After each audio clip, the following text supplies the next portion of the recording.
Hi guys, I'm not Shmee. My name is Ben. If you haven't seen me before, I'm normally on the other side of the camera, helping to film and edit the videos for Tim. Now, before you go marching off to the comments section, let me explain. Tim is in Germany right now at several events, some of which you may have seen on the channel already. However, we received an invitation from Audi to come down here to Chicheley Hall to test drive the new Audi RS3 Saloon. Now, Tim couldn't make it, but rather than let that opportunity pass us by, he's dispatched me down here on my own to see what this whole test driving thing is about for myself. So let's go and check it out.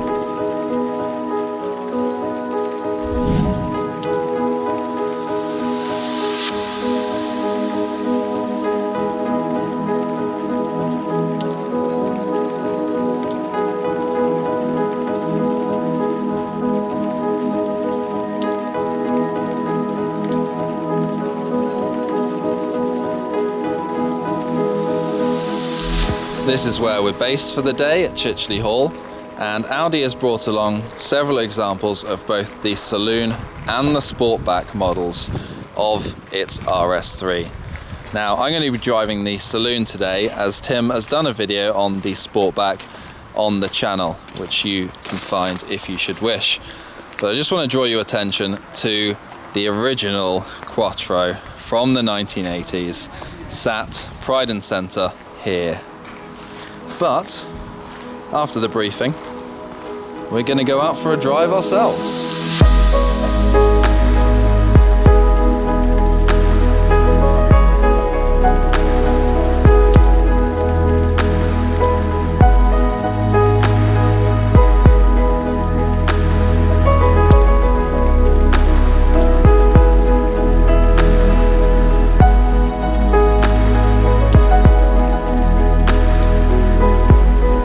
So we've had our morning briefing, we know what we're doing, we know where we're going, and it's now time to turn our attention to the start of the show, the RS3 Saloon. So we're going to have a bit of a look around the car, tell you some of the facts and figures about it, the changes from the Sportback and from the previous generations. Then we're going to go out for a drive. So first things first, the main centerpiece of this car has to be what lies under here, the 2.5 litre turbocharged 5-cylinder engine that produces that truly unique sound that we're going to hear shortly as well. So before we do anything else, let's lift up that bonnet. There we go then, there it is. The 5-cylinder 2.5 litre turbocharged engine. Now, it's actually a very compact unit. It's only 50 centimeters in length, and this is the first time Audi have mounted an engine transversely, that's horizontal to you and I, in their cars. Now, I don't know the exact reason for that. I'm sure there must be someone out there who knows, but I would imagine it's for weight saving and compactness. You can see the turbo there on the side. But there aren't many 5-cylinder engines around, and this is definitely one of the best sounding. It's won the Engine of the Year award 8 times in the 2 to 2.5 litre category, so it really does have some pedigree behind it.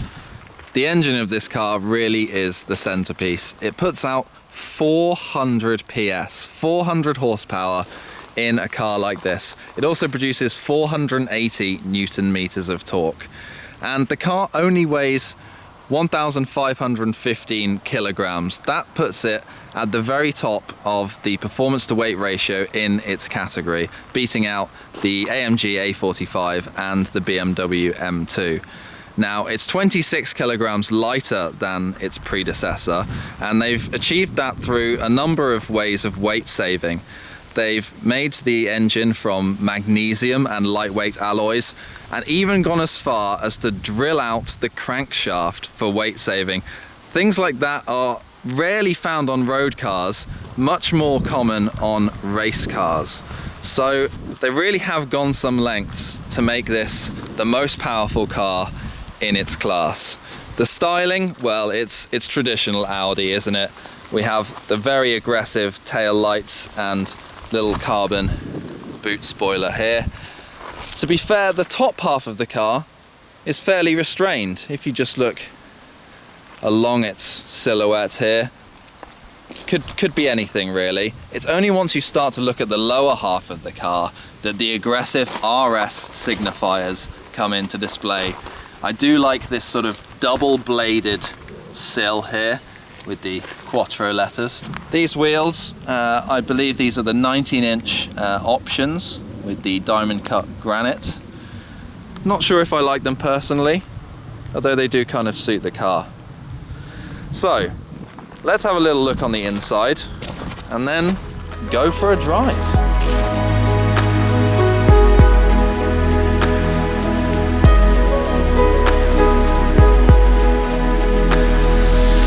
The interior of the RS3 then. The first thing you notice is everything in here has that little touch of quality to it. Moving these dials has a very nice satisfying click.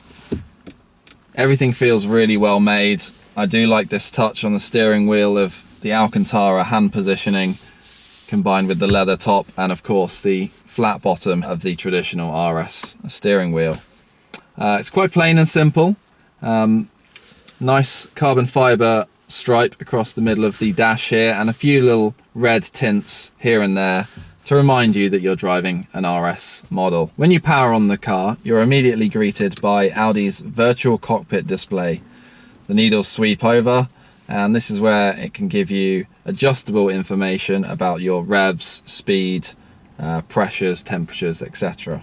And we can explore some of its different functions. So we have date and time there, different radio settings, phone connection and map. And you can also alter quite considerably the view of this type of panel. This is one of my favorites with your gears and revs and miles per hour and a huge view of your surrounding area, which you can then zoom into and out of, and it's like the Google Maps satellite, so it can give you a very detailed view of exactly where you are. Additionally, you have this screen which pops up with the press of this button, like something out of a 90s James Bond film, and that's controlled through this center console system here, where you can access the car's different driving modes. Now we're going to go through those in a moment, but we have comfort, automatic, dynamic, and then individual, where you can tailor your own preferences. One thing that will forever annoy me in Audis, to me, pushing away from you should be a downshift and pulling towards you should be an upshift. But that's just me. This car comes with the optional RS Sport seats with the stitched leather finish. It has adjustable bolsters which are accessed from a dial down by the side of the seat, and this has one of the largest inflations I think I've seen on a car in some time. Moving on. Let's fire it up and listen to that beautiful 5-cylinder engine.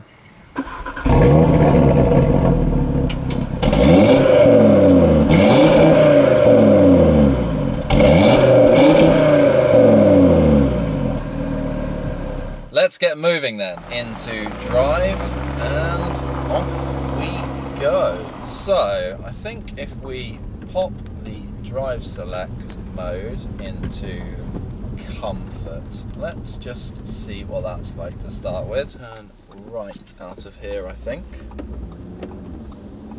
and let the automatic gearbox do its thing. Yeah, seems very civilized. Now, comfort of course is the mode you would use for most of your everyday traveling if you just want to get from A to B in relative calm and comfort. That said, however, we're in 7th gear now, but if I stick my foot into the floor, the car does shift down to 3rd after a small lull, and then you are away. You can really see the power in this. Oh, 12C going the other way. Interesting. Where was I after that small McLaren related distraction? So yes, the steering feels quite light in this mode. Certainly not the mode you would want to be using for any spirited driving, but it does keep that nice and energy low for long drives.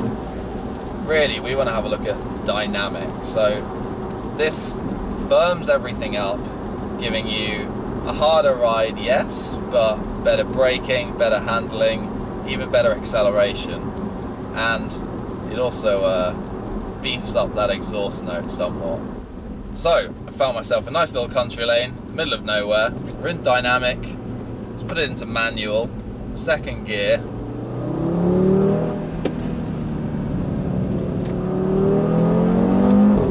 Wow, this car moves. Holy hell. This has got some power behind it. And that Quattro system underneath you gives you the confidence to push in adverse conditions such as today on a wet, fairly slimy country road like this. Now, if I was driving something from the competitors, BMW M2 for example, I would have to concentrate significantly more to drive and talk to you guys, because that thing, a lot of fun to play with in the dry with its rear wheel drive, but on a day like today you would want to be a bit cautious, especially if you were tampering with the traction controls. But this thing, you can bury your foot and not even a hint of traction loss. It's marvellous, and the speed is mind-bending. 0 to 62 in an official just over 4 seconds, although magazines have been said to test it at 3.8. That is rapid. That's quicker than a first generation Audi R8. Let that sink in for a moment.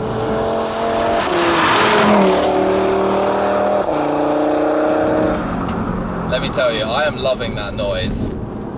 Let me give you my biases. I expected this car to be a little bit detached, not too much feel to it. I didn't think it would be a driving experience on the level of the M2 is, to give a similar example. However, just that small little burst there tells me there's more to this car than I expected. So just rolling through a nice little village now. But once we're back on some more roads like that, looking forward to exploring that some more. For now, let's pop it back into comfort.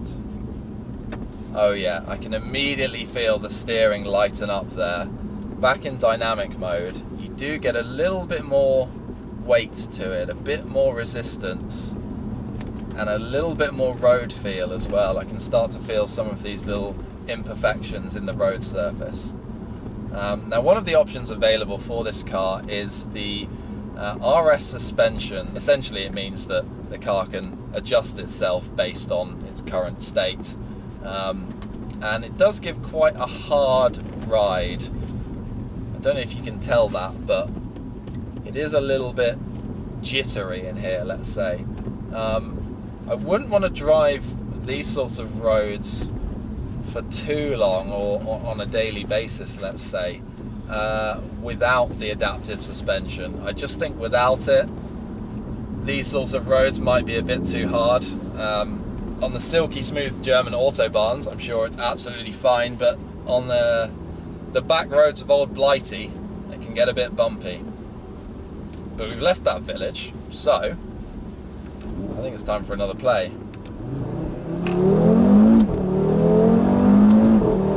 God, this thing moves. Okay, that is foot buried in first on a wet road like this. No traction light, no slippage, no bogging down. It just launches. In fact, through that puddle there, let's go through this one, see if it does the same. No traction light that time. So I had a traction light for the first time I've seen in that puddle on the left. Let's see if we can do it through this one. No light at all. Wow, these roads though. This isn't the official route, but I'm glad I found it because there is no one on it.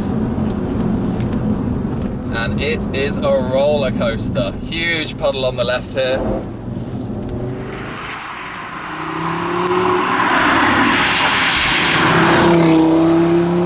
You couldn't ask for more than in a vehicle like this. The RS3 Quattro. What a weapon for a wet day like today. There we go, there was some understeer. Finally a little bit. That was pretty good. That was a turn-in with a lot of speed and it got round. I'm impressed. Slow down into this village and cool off. So I'm gonna pull over for a moment, have a look at the map, find out where I am, and I want to try out the launch control. So let's find somewhere to do that. First of all, it's off with the automatic engine kill and one press of the traction to turn ESC off. Then you make sure you're in the manual mode. Left foot hard on the brake, right foot planted into the accelerator, and off you go. Off we go. Wow! Woo! Oh, that was fun. One of the biggest questions is, what is the price of this car and who is it for? Let me start with the bad news. You're looking at £45,000 base price. Now, for that money, you do get the highest performance car in the sector with an 8-year award-winning engine and excellent Audi build quality and interior design. So, are you getting more for your money than in a Focus RS, an AMG 45 or an M2? Yeah. But does this car have some of the soul or character of those cars? I don't know. On a dry day, I think if it was my money, I'd be looking at an M2, something rear-wheel drive that I can have a bit of fun and play around with. However, I do see a market for this car. If you own a supercar, or several supercars if you're very lucky, and a day like today comes along, very wet and horrible, you don't want to be driving your expensive supercar. So you take out the RS3.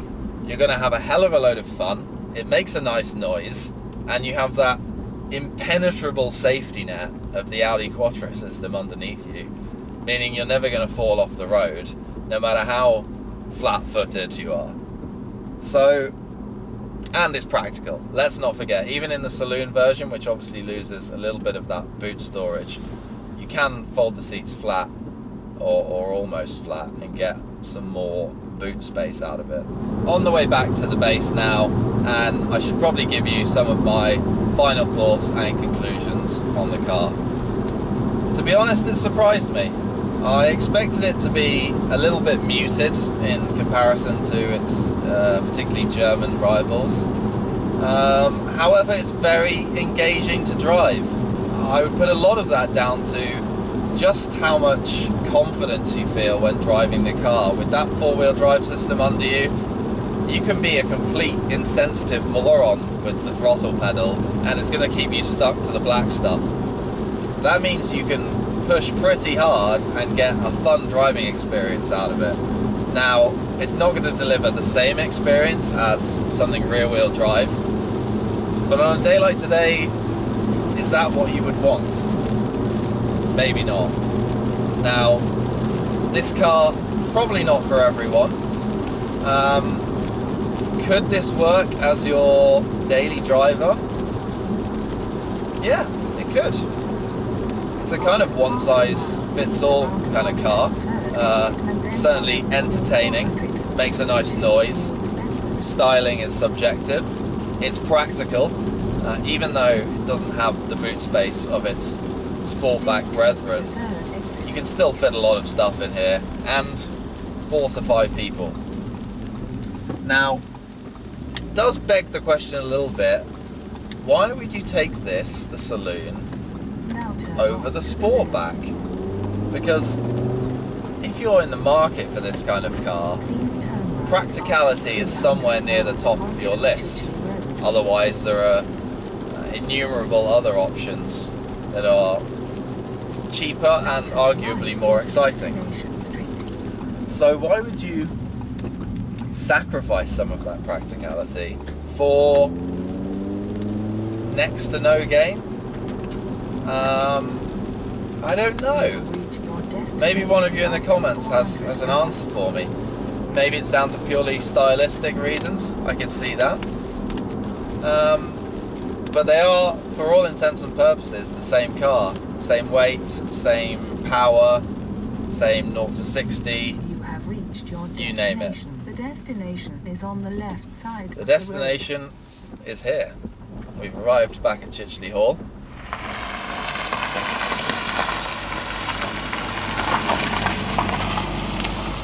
And there concludes my test drive of the Audi RS3 Saloon.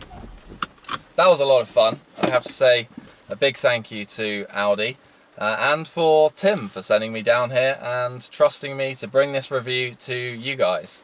I hope you've really enjoyed. Thank you if you've stuck with me this long. And I guess I will wish you farewell until the next one.